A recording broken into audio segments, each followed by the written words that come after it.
അന്ന് ഒരു ദിവസം സ്കൂളിൽ പോയില്ലിരുന്നെങ്കിൽ എവിടെയായിരുന്നു ഇപ്പൊ എന്റെ സ്റ്റേജ് എന്നുള്ള കാരണം വിഷ്വലി എനിക്ക് ചിന്തിക്കാൻ പോലും പറ്റില്ല. കാരണം എന്നെ സംബന്ധിച്ചിടത്തോളം 12ാമത്തെ വയസ്സിലാണല്ലോ ഞാൻ ഇതിൻ്റെ അകത്തേക്ക് വരുന്നത്. അതുകൊണ്ടാണ് സ്കൂൾ ശ്രദ്ധിച്ചു കഴിഞ്ഞാൽ അറിയാം, ഫാക്ടറികളിൽ മണിയടിച്ച് കയറ്റുന്നു, അതേപോലെ മണിയടിച്ചാണ് സ്കൂളിലേക്ക് വരുന്നത്. ഫാക്ടറികളിലേക്ക് വേണ്ട ക്ലറിക്കൽ തൊഴിലാളികൾ ഉണ്ടാക്കുന്ന സ്ഥലമായിരുന്നു അന്ന് സ്കൂള്, കോളേജ് എന്നൊക്കെ പറയുന്നത്.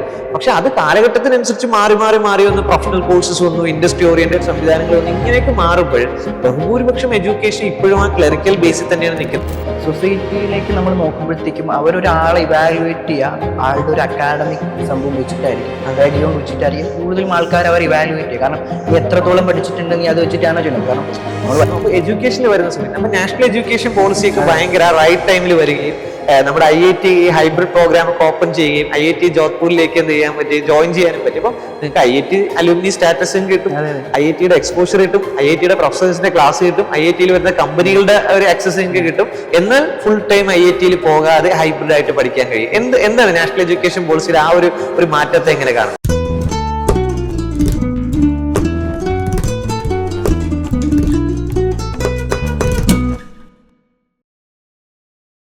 ഹലോ, ഇന്നത്തെ നമ്മുടെ പോഡ്കാസ്റ്റിൽ നമ്മുടെ അതിഥിയായിട്ട് എത്തിയിട്ടുള്ളത് നമ്മുടെ സിയാദ. 2017 കൃഷ്ണവിലാസ് അപ്പർ പ്രൈമറി സ്കൂളിൽ ടാൽ റോപ്പ് പിക്ക് ചെയ്ത ഒരു കുട്ടി. ഇന്നിപ്പോൾ 19 വയസ്സൊക്കെ കഴിഞ്ഞ് 20ാമത്തെ വയസ്സിലേക്ക് എത്തി. ഇപ്പം IIT ജോധ്പൂരിലെ BSc AA സ്റ്റുഡൻ്റ് ആണ്, ഹൈബ്രിഡ് ബാച്ചിൽ. അതോടൊപ്പം തന്നെ മെൻവോയ് എന്നുള്ള ഒരു AA ക്ലാസ് റൂം ടീച്ചേഴ്സിനെയൊക്കെ നെക്സ്റ്റ് ലെവൽ എഡ്യൂക്കേഷനിൽ അപ്ഡേറ്റ് ചെയ്യുന്ന AA പ്രോപ്പറായിട്ട് സ്കൂളിൽ ഇംപ്ലിമെന്റ് ചെയ്യപ്പെടുന്ന ഒരു സ്റ്റാർട്ടപ്പിന്റെ ഫൗണ്ടർ കൂടിയാണ്. വെൽക്കം സിയാദ്. അപ്പൊ നമ്മള് അന്ന് 2017 പോയാൽ ഒരു സ്കൂൾ അസംബ്ലിയിൽ നിന്ന ഒരു കുഞ്ഞുമോൻ ഞാൻ ശ്രദ്ധിച്ചിട്ടുണ്ട്, ഒരു 11 വയസ്സുള്ള ഒരു കുഞ്ഞുമോൻ. അപ്പൊ ഞാൻ ഇങ്ങനെ ഒന്ന് പ്രസന്റ് ചെയ്യാണ്, നിങ്ങളൊക്കെ ഇങ്ങനെ ഗെയിമൊക്കെ കളിച്ച് നടന്നാൽ മതിയോ, ഒരു ഗെയിമൊക്കെ സ്വന്തമായിട്ട് ഉണ്ടാക്കണ്ടേ എന്നൊക്കെ പറഞ്ഞു. പിന്നെ നമ്മൾ അങ്ങനെ എല്ലാവരെയും ഒരു ഇൻട്രസ്റ്റ് ക്രിയേറ്റ് ചെയ്തതിനു ശേഷം നമ്മളൊരു എൻട്രൻസ് എക്സാമിനേഷൻ അവിടെ എല്ലാവർക്കും, കാര്യം എന്ന് പറഞ്ഞാൽ നമ്മൾ സെലക്ട് ചെയ്യാൻ പോകുന്ന 24 കുട്ടികളെയാണ്. 450 കുട്ടികൾ, 500 കുട്ടികളുണ്ട് ടോട്ടൽ. അപ്പൊ എന്ത് ക്രൈറ്റീരിയയിൽ സെലക്ട് ചെയ്യണമെന്ന് ആലോചിച്ചപ്പോഴേക്കാണ് നമ്മൾ വിചാരിച്ചെങ്കിൽ എല്ലാവർക്കും ഒരു ടെസ്റ്റ് നടത്താണ്. അങ്ങനെ ടെസ്റ്റ് നടത്തി, അങ്ങനെ അതിൽ സിയാദ് സെലക്ട് ചെയ്യപ്പെട്ടു. പിന്നെ അതിനുശേഷം ഒരു റൗണ്ട് ഇന്റർവ്യൂ ഉണ്ടായിരുന്നു. അപ്പൊ എനിക്ക് ഇന്റർവ്യൂ ഒക്കെ ഇപ്പോഴും ഓർമ്മയുണ്ട്. ഞാനിങ്ങനെ സിയാദിന്റെ അടുത്ത് ഒരു കണക്ക് ചോദിക്കും, എന്തോ ഒരു കണക്ക് 36 + 27 എത്ര എന്നൊക്കെ ഒറ്റയടിക്ക് ചോദിച്ചപ്പോൾ സിയാദ് പറഞ്ഞ ഉത്തരം സത്യത്തിൽ ഇങ്ങനെ കാൽക്കുലേറ്റ് ചെയ്ത് തെറ്റി.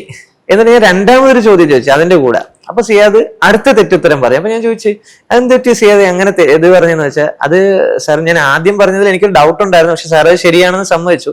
അപ്പൊ അതിന്റെ കൂടെ ഞാൻ 7 കൂടെ കൂട്ടിയെന്ന് പറഞ്ഞു. അതായത് രണ്ടാമത്തെ സിയാദ് ആലോചിച്ച അതിന്റെ ബാക്കി ആലോചിച്ചു. അപ്പൊ ഞാൻ നോക്കി കൊള്ളാം. അപ്പൊ ഞാൻ പിന്നെ ഒന്നുകൂടെ റിവേഴ്സ് ചെയ്തു. പെട്ടെന്ന് ഒരാൾ ചോദിച്ചപ്പോൾ തെറ്റിപ്പോയെന്ന് വെച്ചാൽ പിന്നെ കൂടെ മാത്സിൽ പടപടോടെ ആൻസർ വന്നു. അങ്ങനെ ആ മാത്തമെറ്റിക്സിലുള്ള നിന്റെ ഒരു എബിലിറ്റി, നിന്റെ ഒരു സ്കില്ല് കണ്ടിട്ടാണ് നിന്നെ ഇന്റർവ്യൂവിൽ സെലക്ട് ആയത്. അങ്ങനെ ആദ്യത്തെ 24 ബാച്ചിൽ വന്ന് ട്രെയിനിങ് കഴിഞ്ഞിട്ട് നമ്മൾ ഫിൽറ്റർ ചെയ്തെടുത്ത 12 ബാച്ചിൽ വന്ന് അങ്ങനെ നമ്മൾ ഗ്രോലിയസ് എന്നുള്ള ആ ഒരു മിഷൻ രൂപീകരിച്ചു. അങ്ങനെ പതിയെ കഴിഞ്ഞു. ഇന്ന് ആ സ്കൂളിൽ നമുക്ക് 4 സ്റ്റാർട്ടപ്പ് ഫൗണ്ടേഴ്സ് ഉണ്ട്. 4 സ്റ്റാർട്ടപ്പ് 4 ഫൗണ്ടേഴ്സ് ഉണ്ട് കൃഷ്ണവിലാസ് അപ്പർ പ്രൈമറി സ്കൂളിൽ നിന്ന്. അതിലൊരാളാണ് സിയാദ്. സിയാദിന് എന്ത് തോന്നുന്നു ആ ഒരു ജേണി, അതുവരെ അന്ന് 2017 മുതൽ 25 വരെയുള്ള ടാൽ റോപ്പിന്റെ ഒരു ജേണി?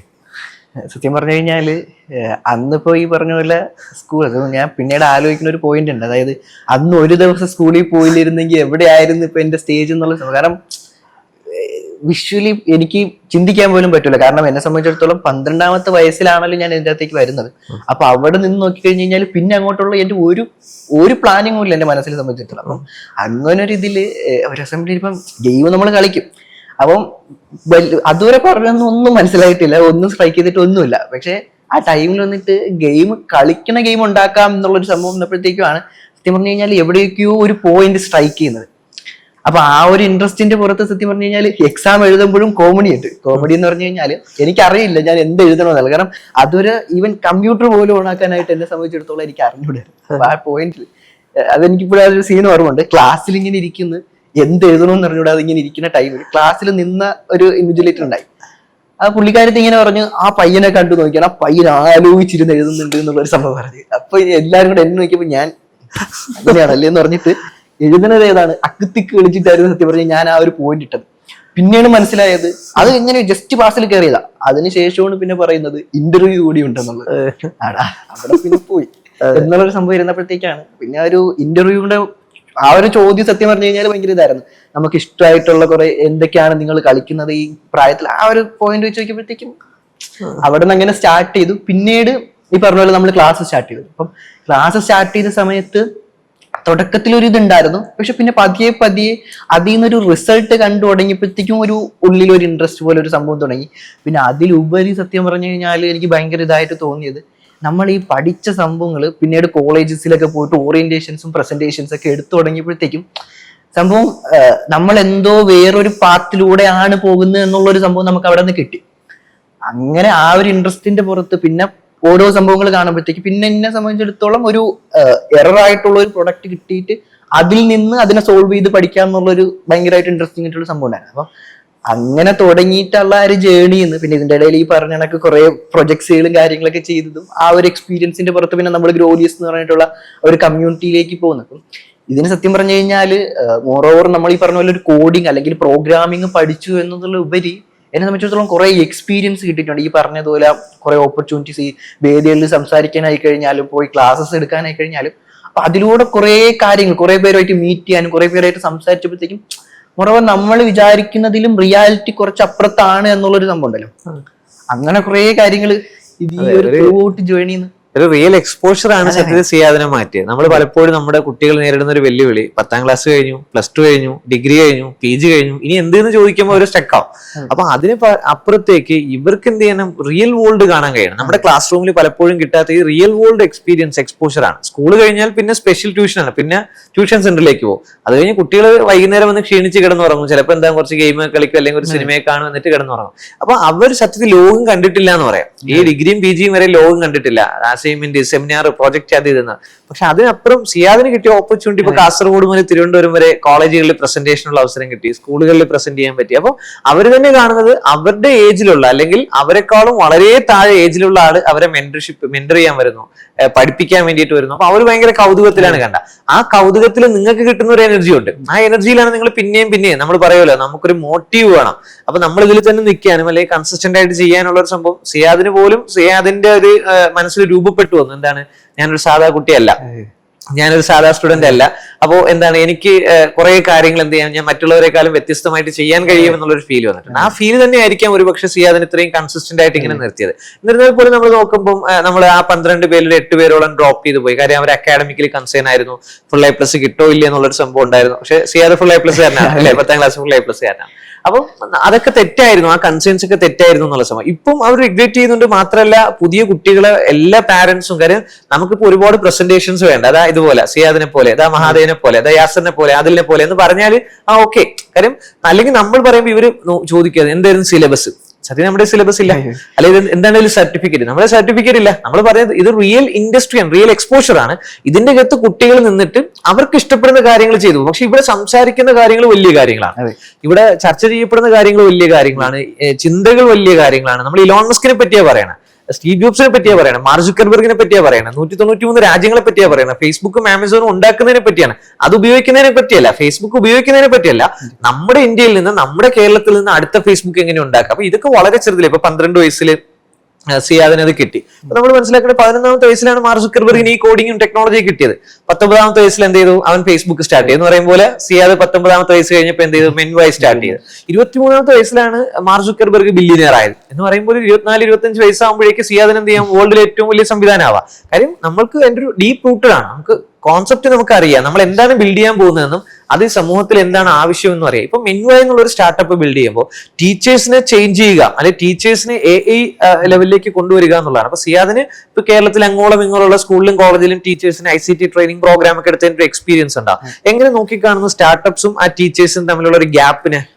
അതായത് ഒന്നാമത്തെ വലിയൊരു പ്രശ്നം എന്ന് പറഞ്ഞു കഴിഞ്ഞാൽ ഇവരെല്ലാവരും സത്യം പറഞ്ഞു കഴിഞ്ഞാൽ നമ്മളിപ്പോ ഓരോ കാര്യങ്ങൾ വരുമ്പോഴത്തേക്കും അതിനൊന്ന് പേടിക്കുന്നുണ്ട്. ആദ്യമേ അവർ കാണാൻ അതിന്റെ ഒരു നെഗറ്റീവ് സൈഡ് കണ്ട് അതിന് ഭയങ്കരമായിട്ട് പേടിക്കുന്നുണ്ട്. കാരണം അത് മനസ്സിലായത് ഇപ്പം ICT ട്രെയിനിങ്സ് കാര്യങ്ങളൊക്കെ എടുക്കാൻ പോകുമ്പോൾ ടീച്ചേഴ്സിനെ സംബന്ധിച്ചിടത്തോളം അവരാദ്യം അവരുടെ ഫേസിൽ ഞാൻ ഒരു ഫിയർ കാണുന്നുണ്ട്. കാരണം ഇവരെല്ലാരും കേൾക്കുന്നത്, ഇപ്പം നമ്മൾ സോഷ്യൽ മീഡിയസിൽ കൂടെ ആയി കഴിഞ്ഞാലും ഇവരെല്ലാരും കേൾക്കുന്നതെന്ന് പറഞ്ഞു കഴിഞ്ഞാൽ ഇത് വന്ന് അവരുടെ ജോലി കളയും എന്നുള്ളൊരു ഫിയർ ആണ് സത്യം പറഞ്ഞു കഴിഞ്ഞാൽ അവരുടെ ഭയങ്കരമായിട്ട് ഇത് ചെയ്യുന്നത്. പക്ഷെ അവർ മനസ്സിലാക്കാത്തൊരു പോയിന്റ് എന്ന് പറഞ്ഞു കഴിഞ്ഞാൽ ഇപ്പം നമ്മൾ ശ്രദ്ധിച്ചു കഴിഞ്ഞാൽ അറിയാം, ഓരോ ടെക്നോളജീസ് വരുമ്പോഴായി കഴിഞ്ഞാലും പ്രസന്റ്ലി നമ്മൾ ചെയ്തുകൊണ്ടിരിക്കുന്ന ഒരുപാട് ടാസ്കുകളെ സിംപ്ലിഫൈ ചെയ്യുക എന്നുള്ളതാണ് ആ ഒരു ടെക്നോളജിയുടെ പർപ്പസ് എന്ന് പറഞ്ഞു കഴിഞ്ഞാൽ. അപ്പൊ നമ്മൾ അതിന്റെ ഒരു എൻഡ് ഇതായിട്ട് കാണുമ്പോഴത്തേക്ക് എന്താണ്, ആക്ച്വലി ഇപ്പൊ നമ്മളിപ്പോ ഏതൊരു സ്ഥാപനത്തിനായി കഴിഞ്ഞു കഴിഞ്ഞാൽ നല്ല പ്രൊഡക്റ്റീവായിട്ട് അത് സഞ്ചരിക്കാന്നുള്ള മുന്നോട്ട് പോകാന്നുള്ള ഒരു കാര്യമാണ്. അപ്പം ഇവരെ സംബന്ധിച്ചിടത്തോളം ഈ ടെക്നോളജി ഇന്റഗ്രേറ്റ് ചെയ്യുമ്പോൾ അതിന്റെ എത്രത്തോളം ഈ പറഞ്ഞ പോലെ എത്രത്തോളം അവരുടെ ഈ ഒരു ജോബിലായി കഴിഞ്ഞാലും അല്ലെങ്കിൽ ഇവരുടെ ഈ ഒരു ബിസിനസ്സിൽ ഇത് എഫക്റ്റീവ് എന്നുള്ളത് അവർ മനസ്സിലാക്കുമ്പോഴേ അവർ എന്തായാലും ടെക്നോളജി അഡോപ്റ്റ് ചെയ്യും. ഓക്കെ, അപ്പൊ ഈ ഒരു പർപ്പസ് സത്യം പറഞ്ഞു കഴിഞ്ഞാൽ ടീച്ചേഴ്സിനെ സംബന്ധിച്ചിടത്തോളം എന്ന് പറഞ്ഞു കഴിഞ്ഞാൽ ഇവര് മനസ്സിലാക്കാത്ത ഒരു പോയിന്റ് എന്ന് പറഞ്ഞാൽ ഇപ്പം ടീച്ചേഴ്സിനെ AI റീപ്ലേസ് ചെയ്യും. പക്ഷെ അവിടെ ഒരു വലിയൊരു കാര്യമുള്ളതെന്ന് പറഞ്ഞു കഴിഞ്ഞാൽ AI അറിയാവുന്ന ടീച്ചേഴ്സാണ് ഇവരെ സത്യം പറഞ്ഞാൽ റീപ്ലേസ് ചെയ്യാനായിട്ട് പോകുന്നത്. പകരം എന്താണ് ഈ പറഞ്ഞതുപോലെ AI എന്നുള്ള ഒരു സംഭവം വന്നിട്ട് അവരെ റീപ്ലേസ് ചെയ്യില്ല. അപ്പം ഇങ്ങനെയുള്ള കാര്യങ്ങളും ഇവരിപ്പോ ചെയ്തുകൊണ്ടിരിക്കുന്ന ഒരുപാട് പേപ്പർ വർക്ക്സും അതുപോലെ തന്നെ മാനുവൽ ആയിട്ട് ചെയ്തുകൊണ്ടിരിക്കുന്ന ഒരുപാട് ടാസ്ക്. അപ്പം ഈ ടാസ്കുകളെ കാര്യങ്ങളൊക്കെ എന്ത് ചെയ്യാനായിട്ട് പറ്റും? കറന്റ്ലി നമ്മൾ ചെയ്തുകൊണ്ടിരിക്കുന്ന ഈ കാര്യങ്ങൾ ഇപ്പോഴത്തെ കറണ്ട് പ്രസന്റ് ടെക്നോളജി ആയിട്ടുള്ള AI യൂസ് ചെയ്തിട്ട് നമുക്ക് അതിനെ ഓട്ടോമേറ്റ് ചെയ്യാൻ പറ്റും. അപ്പം ഇങ്ങനെയുള്ള ഓപ്പർച്യൂണിറ്റീസ് ഒക്കെ അവരിലേക്ക് എത്തിച്ചപ്പോൾ എനിക്ക് ഒരു വർക്കിൽ ഒരു ICT ട്രെയിനിങ് എടുത്തപ്പോൾ അവിടെ നിന്ന് ഒരു ഫീഡ്ബാക്ക് കിട്ടിയാണ്. കാരണം അവർക്ക് എന്താണ് ആവശ്യം എന്നുള്ളത് എനിക്ക് അറിയത്തില്ലായിരുന്നു. പക്ഷെ എനിക്കറിയാം ടീച്ചേഴ്സിനെ സഹായിക്കുന്ന ടൂൾസ് എന്തൊക്കെയുണ്ടെന്നുള്ളത് എനിക്കറിയാം. അപ്പം ഇത് വെച്ചിട്ട് ഞാനൊരു ഒരു പ്രസന്റേഷൻ എടുത്തു. അപ്പം അതിനുശേഷം ആ പ്രസന്റേഷൻ കഴിഞ്ഞിട്ട് അവരൊരു ഫീഡ്ബാക്ക് സെഷൻ്റെ അവർ പറഞ്ഞിട്ടുണ്ടായിരുന്നു. അതായത് അവര് ഒരു എക്സാം പീരീഡ് ആയിരുന്നു. അപ്പൊ അവര് പറഞ്ഞിട്ടുണ്ട്, അതായത് നമുക്ക് വേണ്ട ഒരുപാട് കാര്യങ്ങൾ ഉണ്ടായിരുന്നു. ഇപ്പൊ പോസ്റ്റർ ഉണ്ടാക്കുന്നതായി കഴിഞ്ഞാലും അതുപോലെ തന്നെ ക്വസ്റ്റ്യൻ പേപ്പറിന് വേണ്ടിയിട്ട് ടീച്ചർ കിടന്ന് അങ്ങോട്ടും ഇങ്ങോട്ടും ഓടുന്ന കാര്യങ്ങളായി കഴിഞ്ഞാലും അത് മേക്ക് ചെയ്യാൻ വേണ്ടിയിട്ട്. അപ്പം ഈ സംഭവം എന്ന് പറഞ്ഞു കഴിഞ്ഞാൽ ഇതിനെ ഭയങ്കരമായിട്ട് സിംപ്ലിഫൈ ചെയ്യാനായിട്ട് അല്ലെങ്കിൽ ഇതിനെ എളുപ്പത്തിൽ ചെയ്യാനായിട്ട് ഈ ഒരു സെഷനിലൂടെ അവർക്ക് ഹെൽപ്ഫുൾ ആയിരുന്നു. കാരണം അതിന് വേണ്ടിയിട്ട് അവർ പ്രത്യേകം ഒരു IT ടീച്ചറിനെയൊക്കെ എടുത്ത് വെച്ചിട്ടുണ്ടായി. അപ്പം ഇങ്ങനെ കുറെ കാര്യങ്ങൾ അവർക്ക് പറഞ്ഞു കൊടുക്കുമ്പോഴാണ് സത്യം പറഞ്ഞാൽ അവർ അവെയർ ആവാം. കാരണം അവർക്ക് പറഞ്ഞു കൊടുക്കാൻ ഈ പറഞ്ഞതുപോലെ സോഷ്യൽ മീഡിയാസിൽ നിന്ന് അല്ലെങ്കിൽ ഇതിൽ നിന്നൊക്കെ കേൾക്കുന്ന ഒരു അവയർനെസ് മാത്രമേ അവർക്കുള്ളൂ. അപ്പം ഇവരിലേക്ക് റൈറ്റ് ആയിട്ടുള്ള പോയിന്റ്സ് എത്തിക്കുമ്പോഴാണ് സത്യം പറഞ്ഞു കഴിഞ്ഞാൽ അവരും മാറി ചിന്തിച്ചു തുടങ്ങുന്നത്. അതെ, അല്ല ടീച്ചേഴ്സിന്റെ പ്രോബ്ലം തന്നെ അതാണ്. കാര്യം എന്ന് പറഞ്ഞാൽ അവര് വരുന്ന കാലഘട്ടത്തിൽ അല്ലെ അവര് പഠിക്കുന്ന സമയത്ത് ഈ കമ്പ്യൂട്ടർ തന്നെ ഇല്ലായിരുന്നു എന്ന് പറയാം. അപ്പൊ അവർക്ക് ഇതിനെ കുറിച്ച് വലിയ കാഴ്ചപ്പാടില്ല. ഈ ടെക്നോളജി AI എന്നൊക്കെ പറയുമ്പോൾ അവരിവിടെ മൈഗ്രൻസ് ആണ്. അപ്പൊ അതുകൊണ്ട് തന്നെ നമുക്കൊക്കെ തന്നെ അറിയാലോ, നമ്മളിപ്പം ഉപയോഗിച്ചുകൊണ്ടിരിക്കുന്നതിൽ നിന്ന് മാറി വേറൊരു സംവിധാനത്തിലേക്ക് മാറാൻ, ഒരു കംഫർട്ട് സോണിന് പുറത്തേക്ക് വരാൻ ആരും തയ്യാറല്ല എന്നുള്ളതാണ്. അപ്പൊ അത് തന്നെയാണ് അവരുടെ അവസ്ഥ. എന്താണ് പഠിപ്പിച്ചുകൊണ്ടിരുന്ന ഒരു രീതി അതെല്ലാം മാറി വേറൊരു രീതി. കാര്യം ChatGPTക്ക് നമ്മൾ ചോദിച്ചാൽ കിട്ടാത്ത ഇൻഫോർമേഷൻസ് ഒന്നുമില്ല. പണ്ട് ടീച്ചറിന്റെ അടുത്ത് ഒരു കാര്യം ചോദിച്ചാൽ ടീച്ചറിന് അറിയില്ല എങ്കിൽ അത് ഭയങ്കര ഒരു സംഭവമായിരുന്നു. ഇന്ന് ടീച്ചറിനോടൊന്നും ആർക്കും ഒരു കാര്യം ചോദിക്കണ്ട, അവർക്ക് ChatGPTയോട് ചോദിച്ചാൽ മതി. അപ്പൊ ഇവിടെ നേരിടുന്ന ഒരു വെല്ലുവിളി ടീച്ചറിനെ ഞാൻ എന്താണ് പഠിപ്പിക്കേണ്ടതെന്ന് അറിയില്ല. കാര്യം ഈ നോട്ട്ബുക്ക് എടുത്ത് ഫോട്ടോ ഇട്ടിട്ട് അനലൈസ് ചെയ്തിട്ട് 4 പോയിന്റിലാക്കി തരാൻ പറഞ്ഞാൽ ChatGPT അപ്പൊ ചെയ്തു തരും. അപ്പൊ ടീച്ചറിന് ഇതിനെന്ത് ചെയ്തിട്ടുണ്ട്, ഇത് ടീച്ചർമാർ എന്തിനാണ് ഞാനിത് പഠിപ്പിക്കണേന്നോ അല്ലെങ്കിൽ കുട്ടിക്കാണ് കൺസേൺ, എന്തിനാണ് ഇത് പഠിപ്പിക്കണേ, എനിക്ക് ഇതിന്റെ അകത്ത് എന്താണ്, ഞാനിപ്പോ ബുക്സിന്റെ മൊത്തം എടുത്തൊരു PDF ആക്കിയിട്ട് ഇപ്പൊ ഞാൻ ഇതിന്റെ അടുത്ത് ചോദിച്ചാൽ ഇതെനിക്ക് മൊത്തം ആക്കി പീസ് ആക്കി മുറിച്ച് ഇത് ക്വസ്റ്റ്യൻ പേപ്പറോ ക്വസ്റ്റ്യൻസ് ആണെങ്കിൽ ക്വസ്റ്റ്യൻസും ആൻസേഴ്സും ചോയ്സ് ആൻസേഴ്സ് ഉൾപ്പെടെ എല്ലാം ആക്കി തരുന്ന ഒരു സാഹചര്യം ഉള്ളപ്പോ ഞാൻ എന്തിനാണ് ഇതൊക്കെ ഇരുന്ന് ഇങ്ങനെ പഠിക്കണേന്ന് കുട്ടികൾ ചോദിച്ചു തുടങ്ങുമ്പോൾ സത്യത്തിൽ പാരന്റ്സും കൺസേൺഡ് ആണ്. ഇതെന്താണ് ഈ സംഭവം, സ്കൂൾ മാനേജ്മെന്റ് കൺസേൺഡ് ആണ്, ടീച്ചേഴ്സ് കൺസേൺഡ് ആണ്. നമ്മൾ പറയുമ്പോൾ ആ ഒരു എക്കോസിസ്റ്റം എന്ന് പറയുമ്പോഴേക്കും അവിടെ മാനേജ്മെന്റ് ഉണ്ട്, അവിടെ ടീച്ചേഴ്സ് ഉണ്ട്, അവിടെ പാരന്റ്സ് ഉണ്ട്, അവിടെ സ്റ്റുഡൻസ് ഉണ്ട്. എല്ലാവരും കൺസേൺഡ് ആണ്. ഈ AI കാലഘട്ടത്തിൽ ഈ ജെമിനിയും ChatGPT ഒക്കെ ഉള്ള സമയത്ത് നമ്മൾ ഇങ്ങനെ ലെക്ചർ ചെയ്യുന്നതിന്റെ ആവശ്യകത എന്താണ്? ഒന്ന് നമ്മൾ മനസ്സിലാക്കപ്പെടേണ്ട ഒരു കാര്യം, പഠിപ്പിക്കുന്ന കാര്യം സൂപ്പർബാണ്, പക്ഷേ എന്തിനാണ് പഠിക്കുന്നതെന്ന് കുട്ടികൾക്ക് അറിയില്ല. അതുകൊണ്ട് തന്നെ ഈ സാധനത്തിന് ഒരു വാല്യൂ ഇല്ല എന്നുള്ളതാണ്. അപ്പൊ നമ്മൾ എപ്പോഴും തമാശയായിട്ട് എന്തിനാണ് ലിസാ ഗുസായും പഠിച്ചെന്ന് ആളുകൾ ചോദിക്കും. സത്യത്തിൽ AI ഒക്കെ വേണമെങ്കിലും AI ഡെവലപ്പ് ചെയ്യണമെങ്കിൽ ലിസാ ഗുസായൊക്കെ അറിയണം. പക്ഷേ ഈ ലിസാ ഗുസായും പഠിപ്പിച്ച ടീച്ചറിനും അത് അറിയില്ല, പഠിച്ച കുട്ടിക്കും അറിയില്ല ഇത് എന്തിനാണ് ഉപയോഗിക്കുന്നതെന്ന് അറിയില്ല. ലിസാ ഗുസായും സൂപ്പറാണെന്ന് പറയുന്നതല്ലാണ്ട് എന്താണ് ഇതിന്റെ സൂപ്പർ അല്ലെങ്കിൽ ഇതുകൊണ്ട് എന്താ ചെയ്യേണ്ടത്, അതായത് ഒരു എഡ്യൂക്കേഷൻ പോളിസിന്റെ എന്താണ്, എന്തിനാണ് ഇത് ഉപയോഗിക്കുന്നതെന്ന് അറിയാതെ നമ്മൾ എന്ത് പഠിച്ചിട്ടും അതുകൊണ്ട് ഒരു കാര്യമില്ലെന്നാണ്. എത്ര കിടിലൻ കാര്യമാണ് പഠിച്ചതെന്ന് പറഞ്ഞിട്ട് ഒരു കാര്യമില്ല. നമ്മളത് എന്തിനാണ് ഉപയോഗിക്കുന്നതെന്നോ എവിടെയാണ് അപ്ലൈ ചെയ്യേണ്ടതെന്ന്, പ്രാക്ടിക്കലി ഞാനിത് എവിടെയാണ് അപ്ലൈ ചെയ്യുന്നതെന്ന് എനിക്കറിയാത്ത ഒരു കാര്യവും ഞാൻ പഠിച്ചിട്ട് ഒരു കാര്യവും ഇല്ല എന്നൊരു സംവിധാനമുണ്ട്. അപ്പൊ ഇത് കുട്ടികൾക്ക് ഭയങ്കര കൺസേൺ ആണ്. ഇത് എവിടെ അപ്ലൈ ചെയ്യാം, ഇതെന്താ ചെയ്യാന്ന് ചോദിച്ചു കഴിഞ്ഞാൽ സത്യത്തിൽ ആർക്കും ഒരു ഉത്തരവില്ല. AI കാലഘട്ടമാണ്, ഇതാണ് മെഷീൻ കണ്ടുപിടിച്ച 1ാമത്തെ കാലഘട്ടം കഴിഞ്ഞു, ഇലക്ട്രിസിറ്റി കണ്ടുപിടിച്ച 2ാമത്തെ കാലഘട്ടം കഴിഞ്ഞു, കമ്പ്യൂട്ടർ കണ്ടുപിടിച്ച 3ാമത്തെ കാലഘട്ടം കഴിഞ്ഞു, AI 4ാമത്തെ കാലഘട്ടം എന്ന് പറയുമ്പോൾ സത്യത്തിൽ ഇതിനെക്കുറിച്ച് ആരും അവെയർ അല്ല. എന്ത് ചെയ്യണം, ഇനി എങ്ങോട്ട് പോകണം, എന്ത് പഠിപ്പിക്കണമെന്ന് അവർക്കറിയില്ല. പക്ഷെ നമുക്കറിയാം ടെലിഫോൺ ബൂത്തുകളിൽ നിന്ന് ലാൻഡ് ഫോൺ ആയതും ലാൻഡ് ഫോണിൽ നിന്ന് മൊബൈൽ ആയതും ഇനി സ്പെഷ്യൽ കമ്പ്യൂട്ടർ, ഇപ്പൊ നമ്മൾ അടുത്ത കന്നഡയിലേക്ക് പോവാം. അപ്പൊ ഇതൊക്കെ വരുന്നത് പോലെ എഡ്യൂക്കേഷൻ സിസ്റ്റത്തിലും ഈ മാറ്റം ഉണ്ടാകണം. നമ്മുടെ ക്ലാസ് റൂമുകളിൽ ഈ മാറ്റം ഉണ്ടാകണമെന്നറിയാം. പക്ഷെ ഹൗ എന്നുള്ള ഒരു ചോദ്യത്തിന്റെ ഉത്തരമായിട്ടാണ് മിൻവൈ വന്നിട്ട് പറയുന്നത്. ഫസ്റ്റ് സ്റ്റേജിൽ നമ്മൾ എന്ത് ചെയ്തു തരാം, നിങ്ങളുടെ ക്ലാസ് റൂമിൽ നിങ്ങൾ ചെയ്തുകൊണ്ടിരിക്കുന്ന ഇപ്പം മാനേജ്മെന്റ് ചെയ്തുകൊണ്ടിരിക്കുന്ന അഡ്മിനിസ്ട്രേറ്റീവ് ടാസ്കുകൾ ഓട്ടോമേറ്റ് ചെയ്ത് തരാം.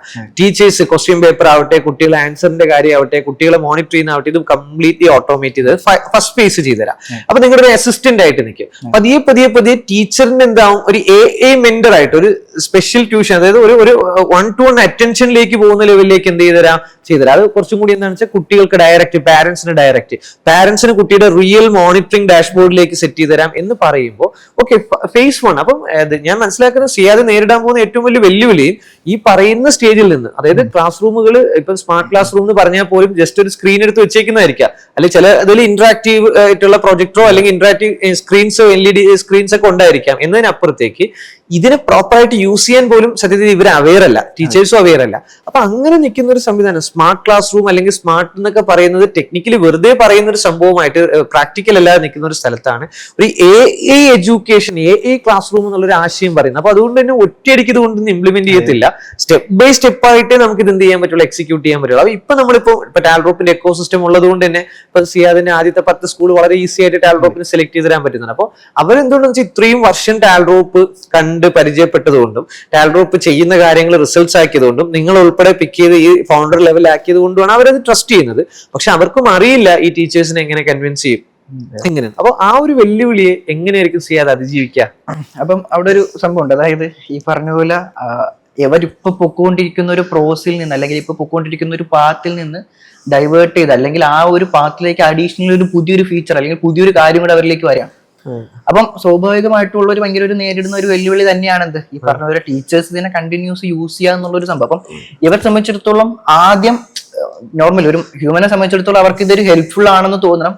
അവരിപ്പോ ചെയ്തുകൊണ്ടിരിക്കുന്നതിൽ ഒരു തലവേദനയല്ല, ഇത് അവർ സത്യം പറഞ്ഞ പോലെ അവരുടെ പണി എളുപ്പമാക്കുന്ന ഒരു ടൂൾ ആണെന്നുള്ളത് അവർ ആദ്യം മനസ്സിലാക്കണം. അപ്പം ഇനിഷ്യലി അതിനിപ്പം ആ ഒരു ഹാബിറ്റ് ക്രിയേറ്റ് ചെയ്തെടുക്കുക, ആ ഒരു പ്രോസസ്സിൽ ഹാബിറ്റ് ക്രിയേറ്റ് ചെയ്തെടുക്കുക എന്നുള്ളതിൽ കണ്ടെത്തിയിട്ടുള്ള ഒരു ഉത്തരം എന്ന് പറഞ്ഞു കഴിഞ്ഞാൽ ഇപ്പോൾ ടാൽറോപ്പിന്റെ എക്കോ സിസ്റ്റം തന്നെ എടുത്തു കഴിഞ്ഞ് കഴിഞ്ഞാൽ നമ്മളിപ്പോ ഇവിടെ എന്തുണ്ട് BEdും അതുപോലെ തന്നെ TTC സ്റ്റുഡൻസ് കാര്യങ്ങളെല്ലാം ഉണ്ട്. അപ്പം ഇവരെ വെച്ചിട്ട് എന്ത് ചെയ്യാൻ പറ്റും, നമുക്ക് വർക്ക്ഔട്ട് ചെയ്യാനായിട്ട് പറ്റും. ഇപ്പൊ ഒരു സ്കൂൾ എടുക്കുകയാണെന്നുണ്ടെങ്കിൽ ഈ സ്കൂളിലേക്ക് ടീച്ചേഴ്സിനെ സപ്പോർട്ട് ചെയ്യാൻ എന്ത് ചെയ്യാം, ഈ പറഞ്ഞ പോലെ TTC സ്റ്റുഡൻസിലെ കാര്യങ്ങൾ എല്ലാവരെയും നമുക്ക് കൊണ്ടുവരാം. അപ്പം ഇവർക്കൊരു ഇന്റേൺഷിപ്പും അവർ കറക്റ്റ് റിയൽ ഇതിന്റെ അകത്തോട്ട് ഇവർ വർക്ക് ചെയ്യുന്നതും ആവും.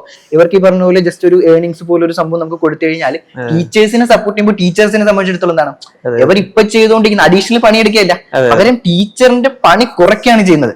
അപ്പം പതിയെ പതിയെ ഗ്രാജുവലി ഇവർക്കുള്ളിൽ ഒരു ഹാബിറ്റ് ക്രിയേറ്റ് ചെയ്തെടുക്കുക എന്നുള്ളതാണ്. അപ്പം ഹാബിറ്റ് ക്രിയേറ്റ് ചെയ്തെടുത്തതിന് ശേഷം പിന്നെ പതിയെ അവർ ഇതിലോട്ട് കയറ്റണം, ഈ ട്രാക്കിലോട്ട് കയറ്റാം. ഓക്കെ, ഇനി നിങ്ങൾ പതിയെ പതിയെ നിങ്ങൾ ഇത് കുറച്ച് വർഷമായിട്ട് ചെയ്തു എന്നുള്ളൊരു പ്രോസസ്സിലേക്ക് കയറ്റി വിടുക എന്നുള്ളൊരു സംഭവം തന്നെയാണ്. അപ്പം മെയിൻ ചലഞ്ചായിട്ട് കാണുന്നത് അത് തന്നെയാണ്. അതെ, കാര്യം ഇപ്പൊ ഒരു സ്കൂൾ മാനേജ്മെന്റിനെ സംബന്ധിച്ചിടത്തോളം സ്കൂൾ മാനേജ്മെന്റിന് അവരുടെ ഒരു പെർസ്പെക്റ്റീവിൽ ആലോചിച്ചാല് സ്കൂളിൽ ഇപ്പൊ എത്ര അഡ്മിഷൻ ഉണ്ടോ അത് അടുത്ത വർഷം ഈ അഡ്മിഷൻ കൂടണം. ഓൾറെഡി ചെയ്തുകൊണ്ടിരിക്കുന്ന കാര്യങ്ങൾ കുറച്ചും കൂടി പെർഫെക്റ്റ് ആയിട്ട് നടക്കണം, പ്രൊഫഷണലി നടക്കണം. അതോടൊപ്പം തന്നെ കുട്ടികൾ നല്ല ക്വാളിറ്റി ഉള്ള കുട്ടികളായിട്ട് നല്ല എഡ്യൂക്കേഷൻ പ്രൊവൈഡ് ചെയ്യും. ഇതാണ് മാനേജ്മെന്റ്. അപ്പൊ മാനേജ്മെന്റിനെ സംബന്ധിച്ചിടത്തോളം മെൻവൈ എന്തായാലും വേണം. അവർക്ക് AI കാലഘട്ടത്തിൽ അവരുടെ സ്കൂൾ AI സ്കൂളാക്കി മാറ്റിയേ പറ്റുള്ളൂ. ഒരു സ്കൂളിനെ AI സ്കൂളാക്കുന്ന സംവിധാനം എന്ന് പറഞ്ഞാൽ അതിന്റെ ഒരു ഏറ്റവും സിമ്പിൾ സൊല്യൂഷനാണ് ഇപ്പൊ മെൻവൈ പ്രൊവൈഡ് ചെയ്യുന്നത്. അപ്പൊ അതിന്റെ പ്രാക്ടിക്കൽ എക്സിക്യൂഷൻ ആണ്. ഇപ്പൊ നമ്മൾ മാനേജ്മെന്റിനോട് സംസാരിക്കും, മാനേജ്മെന്റ് പറയുന്നത് ഇത് ഈ പറയുന്ന ഒന്ന് ആദ്യം ടീച്ചേഴ്സ്, പിന്നെ അത് കഴിഞ്ഞ് പാരന്റ്സ്, പിന്നെ അത് സ്റ്റുഡൻസ്. പക്ഷെ സ്റ്റുഡന്റ് ഭയങ്കര ഈസിയാണ്, കാര്യം അവർക്ക് AI എന്ന് പറഞ്ഞ സംവിധാനം അത്രയും അവരുടെ ലൈഫ് ഈസി ആക്കുന്ന സംഭവം.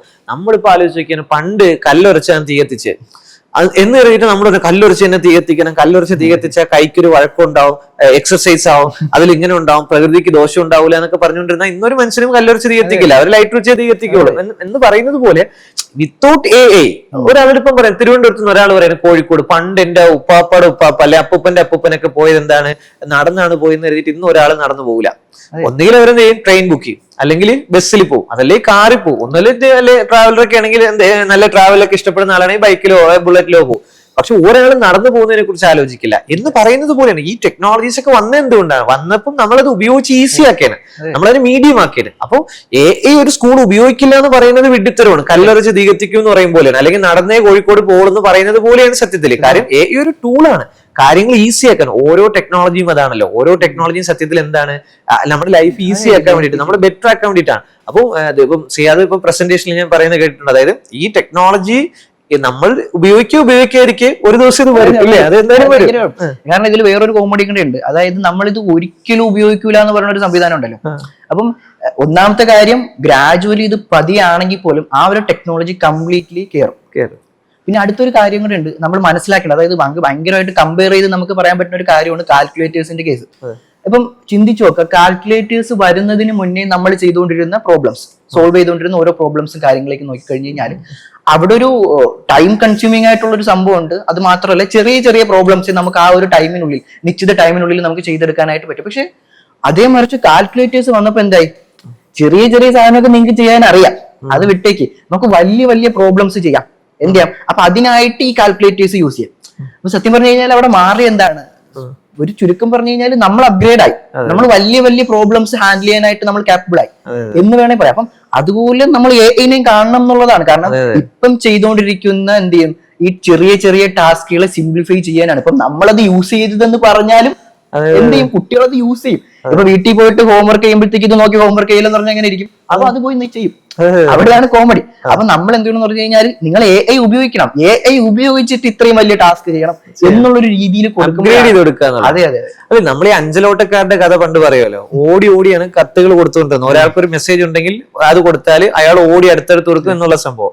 അതിൽ നമ്മൾ പോസ്റ്റൽ ഡിപ്പാർട്ട്മെന്റിലേക്ക് പല വാഹനങ്ങളൊക്കെ വന്നു തുടങ്ങിയപ്പോഴാണല്ലോ അത് മാറിയത്.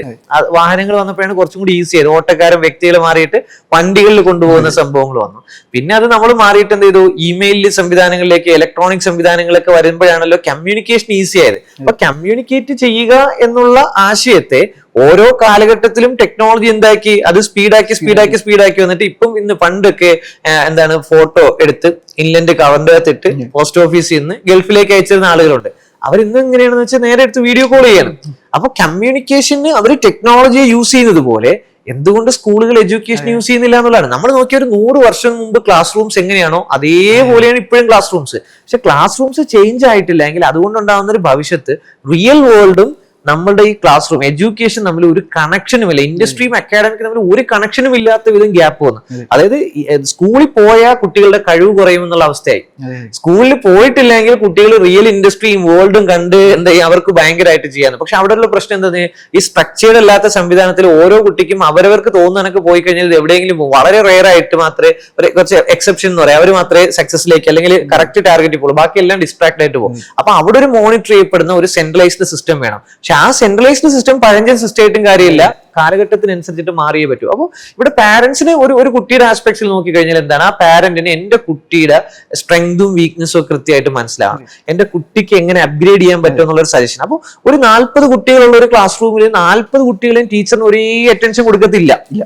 മാത്രല്ല എന്താണ്, ഈ 45 മിനിറ്റ് ഉള്ള ഒരു പീരീഡിൽ എത്ര പേർക്ക് ശ്രദ്ധിക്കാൻ പറ്റും, എത്ര കോണ്ടന്റ് സബ്ജക്ട് എത്ര കവർ ചെയ്യാൻ പറ്റും. അവിടെ ഒരു എഐ ടീച്ചർ ആണെങ്കിൽ ഈ 45 പേരെയും ഇൻഡിവിജ്വലി അനലൈസ് ചെയ്തതിനു ശേഷം ഇവർക്കൊരു സൊല്യൂഷൻ നമുക്ക് കൊടുക്കാം. ഓക്കെ, നിങ്ങൾ എന്ത് ചെയ്തിട്ടുണ്ട്, നിങ്ങളുടെ കുട്ടി ഇങ്ങനെ നോക്കിക്കൊള്ളണം കേട്ടോ, അല്ലെങ്കിൽ നിങ്ങളുടെ കുട്ടിയുടെ സ്ട്രെങ്ത് ഇതാണ്, വീക്ക്നെസ് ഇതാണ്, ഇത്രയും ഡേറ്റ വെച്ചിട്ട് എഐക്ക് പറഞ്ഞു കൊടുക്കാൻ പറ്റും. പക്ഷെ ടീച്ചറിന് ഇത് നോക്കി ഓരോരുത്തരടുത്ത് പറയത്തില്ല. അപ്പൊ ഇത് നമുക്ക് വളരെ ഈസി ആയിട്ട് പാരന്റിനെ കൺവിൻസ് ചെയ്യാൻ പറ്റുന്ന ഒരു പോയിന്റ് അല്ലേ?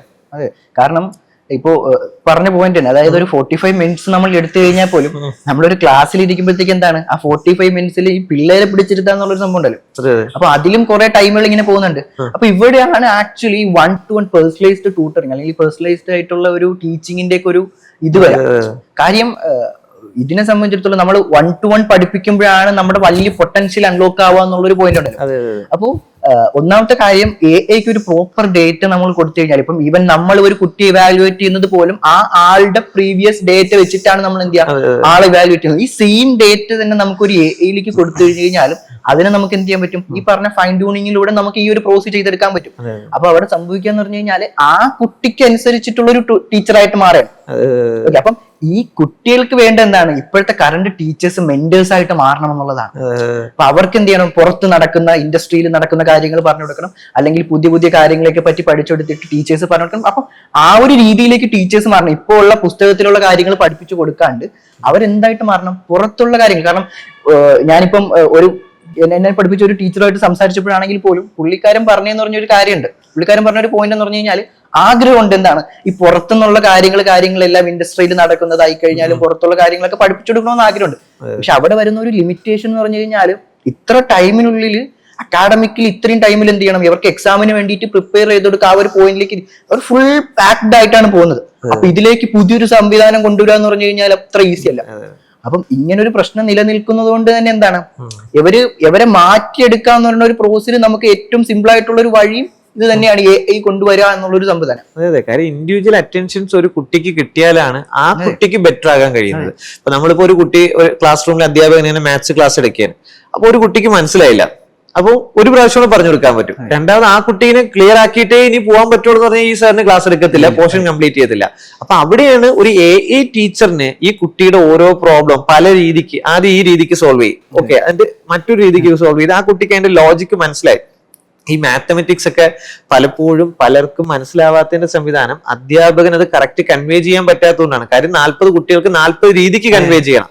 അത് അധ്യാപകനെ കൊണ്ട് കഴിയില്ല. അധ്യാപകൻ ഒരു മോഡൽ എടുത്തു കൊടുത്തു, കുട്ടിക്ക് അത് മനസ്സിലായില്ല, ഫൗണ്ടേഷൻ കിട്ടിയില്ലെങ്കിൽ ഇനി അങ്ങോട്ട് പോയിട്ട് ഒരു കാര്യമില്ല. 3ാം ക്ലാസ് മനസ്സിലായില്ലെങ്കിൽ 4 പോയിട്ട് കാര്യമില്ല, 4 മനസ്സിലായി 5 പോയിട്ട് കാര്യമില്ല എന്ന് പറഞ്ഞു. ഒരു വർഷത്തില് പോയി ബേസ് മൊത്തം പോയി. നമ്മൾക്ക് തന്നെ ഇപ്പൊ കേരളത്തിലുള്ള ടീച്ചേഴ്സ് മാത്തമെറ്റിക്സ് പഠിപ്പിക്കുന്ന എല്ലാ ടീച്ചേഴ്സ് പഠിപ്പിക്കുന്നതും സൂപ്പർബ് ആണെന്ന് വെച്ചാൽ അല്ല. അപ്പൊ ആ സൂപ്പർബ് അല്ലാത്ത ടീച്ചേഴ്സ് പഠിപ്പിക്കുന്ന കുട്ടികളുടെ അവസ്ഥ ആലോചിക്കാൻ ആ കുട്ടിക്ക് മാത്സ് എന്ന് കേൾക്കുന്നതേ പേടിയായിരിക്കും. അപ്പൊ ഇവിടെ അത് കൃത്യമായിട്ട് സോൾവ് ചെയ്യപ്പെടണമെങ്കിൽ നമുക്ക് AI ബേസ്ഡ് ഒരു എഡ്യൂക്കേഷൻ സിസ്റ്റം കൊണ്ടുവരികയും ഇൻഡിവിജ്വൽ അറ്റൻഷൻ കൊണ്ടുവരികയും ഇൻഡിവിജ്വൽ സിലബസ് കൊണ്ടുവരികയും ആ കുട്ടി അത് കംപ്ലീറ്റ് ചെയ്തിട്ട് അടുത്തയിലേക്ക് പോകുന്ന ഒരു സംവിധാനം കൊണ്ടുവരികയും വേണം. അപ്പൊ ഒരു ഹൈബ്രിഡ് ആയിരിക്കണം നമുക്ക്. ഓക്കെ, കൺവെൻഷണൽ എഡ്യൂക്കേഷന്റെ സിലബസും സിസ്റ്റംസും ഇങ്ങനെ നിൽക്കുമ്പോൾ തന്നെ വേൾഡിലെ ഏറ്റവും ബെസ്റ്റ് സംവിധാനങ്ങൾ നമുക്ക് കൊണ്ടുവരാൻ പറ്റും. എൻഡ് ഓഫ് ദി ഡേ എന്താണെന്ന് വെച്ചാൽ ഫൈനലി ഒരു ഒറ്റ സ്കൂൾ ലോകത്ത് ക്രിയേറ്റ് ആവും എന്ന് പറഞ്ഞാല് എന്താണ്, ഒരു ക്ലാസ് റൂം, ഒരു വിർച്വൽ ക്ലാസ് റൂമിന്റെ അകത്തേക്ക് ഒരു കുട്ടി കയറി ഇരുന്ന് പഠിക്കുന്ന ലെവലിലേക്ക് എഡ്യൂക്കേഷൻ എത്തും. അത് ആളുകൾ അംഗീകരിച്ചാലും ഇല്ലെങ്കിൽ എൻഡ് ഓഫ് ദി ഡേ അവിടെ തന്നെ എത്തുന്നത്. ഞാൻ മനസ്സിലാക്കുന്ന ഒരു സ്കൂളൊക്കെ ഉണ്ട് കേട്ടോ. അതായത് ഞാൻ ചിന്തിക്കുന്നത് പറഞ്ഞു കഴിഞ്ഞാൽ ഈ പോയിട്ട് ഒരേപോലെ ക്ലാസ്സിലിരുന്ന് പഠിക്കുക, രാവിലെ മുതൽ വൈകുന്നേരം വരെ പഠിക്കുക, ഇതിപ്പോ എല്ലാവരുടെയും മൈൻഡ് സെറ്റിലുള്ള ട്രഡീഷണൽ എഡ്യൂക്കേഷൻ രീതി ഇതാണ്. ഇതൊക്കെ മാറിയിട്ട് സ്കൂൾ എന്ന് പറയുന്നത് വേറെ എന്തോ ആവണം. അതായത് അവിടെ പോയിട്ട് ഇങ്ങനെ ഇരുന്നിട്ട് ഒരാളിരുന്ന് പഠിപ്പിക്കുന്നു, ഇങ്ങനെ ഒരു സംവിധാനമേ അല്ല. അവിടെ പോയി കഴിഞ്ഞാൽ അറിവുകൾ കിട്ടണം. അങ്ങനെ ഒരു സംവിധാനത്തിലുണ്ട്. അപ്പം ഈ പറഞ്ഞതുപോലെ അവിടെ നിന്ന് ഹാബിറ്റ്സ് പഠിക്കണം, കൾച്ചർ എന്താണെന്നുള്ളത് പഠിക്കണം, ഇതൊക്കെ പഠിക്കണം. അതിനായിരിക്കും സ്കൂളിൽ പോകേണ്ടത്. അപ്പം ഇപ്പൊ ഇൻഫോർമേഷൻസിന് വേണ്ടി സ്കൂളിൽ പോകേണ്ട ആവശ്യമില്ല. അതെ, ഇൻഫോർമേഷൻസിന് വേണ്ടി പോകേണ്ട ആവശ്യമില്ല.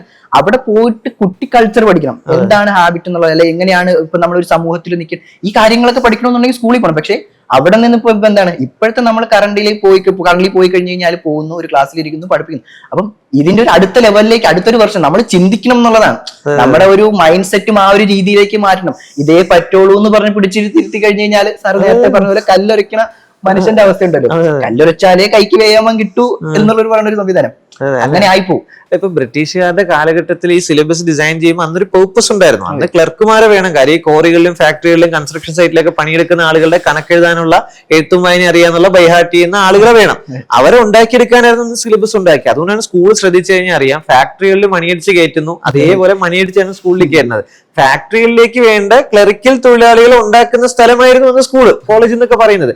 പക്ഷെ അത് കാലഘട്ടത്തിനനുസരിച്ച് മാറി വന്ന് പ്രൊഫഷണൽ കോഴ്സസ് വന്നു, ഇൻഡസ്ട്രി ഓറിയന്റഡ് സംവിധാനങ്ങൾ വന്നു. ഇങ്ങനെയൊക്കെ മാറുമ്പോൾ ബഹുഭൂരിപക്ഷം എഡ്യൂക്കേഷൻ ഇപ്പോഴും ആ ക്ലറിക്കൽ ബേസിൽ തന്നെയാണ് നിൽക്കുന്നത്. ക്ലർക്കുമാരെ ക്രിയേറ്റ് ചെയ്യുന്ന ഒരു സംവിധാനമാണ്. അതിനപ്പുറത്തേക്ക് ഈ ലോകം മാറുന്നതിനനുസരിച്ച് ഫ്യൂച്ചർ പ്രെഡിക്റ്റ് ചെയ്ത് അതിനനുസരിച്ച് സൊല്യൂഷൻസ് ഉണ്ടാക്കാൻ കഴിയുന്ന ആളുകൾ വേണം. ഇപ്പൊ കണ്ണില്ലാത്ത മനുഷ്യൻ എന്ന് പറഞ്ഞാൽ കണ്ണുണ്ടാക്കി കൊടുക്കണം, കൈയില്ലാത്ത മനുഷ്യൻ എന്ന് പറഞ്ഞാൽ കൈ ഉണ്ടാക്കി കൊടുക്കണം, കാലില്ലാത്തവരെ കാലുണ്ടാക്കി കൊടുക്കണം എന്ന് പറയുന്ന സംഭവമാണ്. അപ്പൊ റോബോട്ടിക് ലെഗ്സും മാംസും ഒക്കെ ഉണ്ടാക്കുന്ന ടെക്നോളജി ഒരു മീഡിയം ആയിട്ട് ഉപയോഗിക്കുന്ന ഡോക്ടേഴ്സ് വരണം. നമ്മളിപ്പോ പറയുന്ന MBBS ഡോക്ടേഴ്സ് എന്ന് പറയുന്ന ഒരു കാറ്റഗറി ഓഫ് ഡോക്ടേഴ്സ് എന്താണ്, ഒരു പേഷ്യന്റ് വന്നു കഴിഞ്ഞാൽ കുറെ സിംറ്റംസ് ഉണ്ടാവും. ആ സിംറ്റംസ് നോക്കിയിട്ട് ഒരു അസംഷൻസ് ആണ്, എഡ്യൂക്കേറ്റഡ് അസംഷൻ എന്ന് പറയും. ആ എഡ്യൂക്കേറ്റഡ് ഗസ്സിൽ ഓക്കെ ഇന്ന അസംഷൻ ഇന്നതായിരിക്കാം പ്രോബ്ലം, അസംഷൻ ആണ്. അപ്പൊ അതാണെങ്കിൽ അത് ഐഡന്റിഫൈ ചെയ്തിട്ടുണ്ട്. ഓക്കെ, ആ ക്രൈറ്റീരിയ വെച്ചിട്ട് എന്ത് ചെയ്തു. ഓക്കെ, അസംഷൻ പലപ്പോഴും അത് കറക്റ്റ് തന്നെ ആയിരിക്കും. 90%, 10% ചിലപ്പോൾ തെറ്റാം. ആ അസംഷൻ ബേസ്ഡ് ഓക്കെ ഇന്ന കോണ്ടന്റ് ഉള്ള മെഡിസിൻ കൊടുക്കണം എന്നുള്ള സംവിധാനം ഓൾറെഡി മെഡിസിൻ കമ്പനിയും ആ ഒരു സംഭവം ഉണ്ട്. അപ്പൊ എന്താ ഒരു മെഡിസിൻ കുറിച്ച് കൊടുക്കും. ഇതാണ് ഡോക്ടർ എന്ന് പറഞ്ഞ ഒരു ക്ലർക്ക്. എന്താണ് ഈ പറയുന്ന സംഭവങ്ങൾ. ഇവിടെയും സത്യത്തിൽ എന്തിട്ടുണ്ട്, AI വലിയ റീപ്ലേസ്മെന്റ്സ് ഇപ്പൊ നടന്നുകൊണ്ടിരിക്കുകയാണ്. റോബോട്ടിക് സർജറിയും റോബോട്ടിക് ട്രീറ്റ്മെന്റ്സും ഒക്കെ വരുന്ന സംഭവങ്ങൾ. അപ്പൊ ഈ ഡേറ്റ വെച്ചിട്ട് വർക്ക് ചെയ്യപ്പെടുന്ന ആളുകളുണ്ടാണ്. അപ്പൊ ഇങ്ങനൊരു കുട്ടിയെ ക്രിയേറ്റ് ചെയ്യണമെങ്കിൽ നമ്മൾ അതിനൊരു ഇൻഡിവിജ്വൽ അറ്റൻഷൻ ഉള്ള ഒരു സിലബസ് തന്നെ കൊടുത്തേ പറ്റും. അതിനാണ് AI ക്ലാസ് റൂംസുകൾ വരേണ്ടതും AI ടീച്ചേഴ്സ് വരേണ്ടതും AI ഉപയോഗിക്കുന്ന ടീച്ചേഴ്സ് വരേണ്ടതും. അപ്പൊ മെൻവായ്ക്ക് വളരെ ഭയങ്കര വലിയൊരു പോസിബിലിറ്റി ഉണ്ട്, വലിയൊരു മാർക്കറ്റ് ഉണ്ട്. സ്കൂൾസും കോളേജസിലേക്ക് ഭയങ്കരമായ ഒരു അറ്റൻഷൻ ഉണ്ട്. അപ്പൊ നമുക്ക് ചെയ്യാൻ എടുക്കുന്ന ഒരുപാട് സംവിധാനങ്ങൾ. ഇപ്പം മാർക്ക് സുക്കർബർഗ് ഫേസ്ബുക്ക് കൊണ്ടുവരുന്ന സമയത്ത് ലോകത്തൊരു വലിയ ചാൻസ് ഉണ്ട്, ഓപ്പർച്യൂണിറ്റി ഉണ്ട് അതിന്റെ. എന്ന് പറയുന്നത് പോലെയാണ് സിയാദിന്റെ മുമ്പിൽ ഒരു വലിയ മാർക്കറ്റ് ഉണ്ട്, വേൾഡ് മാർക്കറ്റാണ് സിയാദിന്റെ ഉള്ള എഡ്യൂക്കേഷൻ എന്നുള്ളൊരു ഹ്യൂജ് മാർക്കറ്റാണ്. അപ്പം ടാൽറോപ്പ് വിഷ്വലൈസ് ചെയ്യുന്നത് അടുത്തൊരു മാർക്ക് സുക്കർബർഗ് ആണ് സിയാദ് എന്നുള്ളതാണ്, അടുത്തൊരു ഫേസ്ബുക്ക് ആണ് മെൻവായ് എന്നുള്ളതാണ് നമ്മൾ എന്ത് ചെയ്യുന്നത് വിശ്വസിക്കുന്നത്. ആ ലെവലിലേക്ക് പറയും. ഇപ്പൊ കറന്റ് നമ്മൾ 20 CR വാല്യൂഷനിൽ 10% സ്റ്റേക്ക് 2 CR കൊടുക്കുന്നു.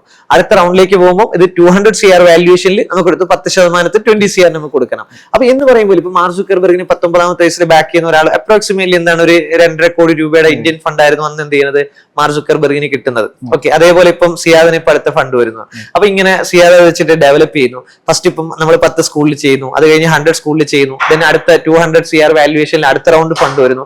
അങ്ങനെ പിന്നെ അത് 2000 കോടി വാല്യൂഷൻ ആവും, 20,000 കോടി വാല്യൂഷൻ. ഇപ്പൊ കർണാടകയിൽ ഒരു പയ്യൻ ഉണ്ടാക്കിയ സ്വിഗ്ഗിക്ക് 1,00,000 കോടി ഉണ്ട് എന്ന് പറയുന്നത് പോലെ നാളെ ഒരു 1,00,000 കോടിയുടെ ഒക്കെ ഒരു കമ്പനിയായിട്ട് സിയാദ് വളർന്നു വരും എന്നുള്ളത് നമ്മൾക്കത് റിയാലിറ്റി പോലെ ഫീൽ ചെയ്യുന്ന ഒരു സംവിധാനം. സിയാദ് എങ്ങനെ കാണുന്ന ഒരു ലോങ് ടേം ജേർണി, ഒരു 2030 ഒക്കെ എങ്ങനെയാണ് സിയാദിനെ പ്ലേസ് ചെയ്യുന്നത്?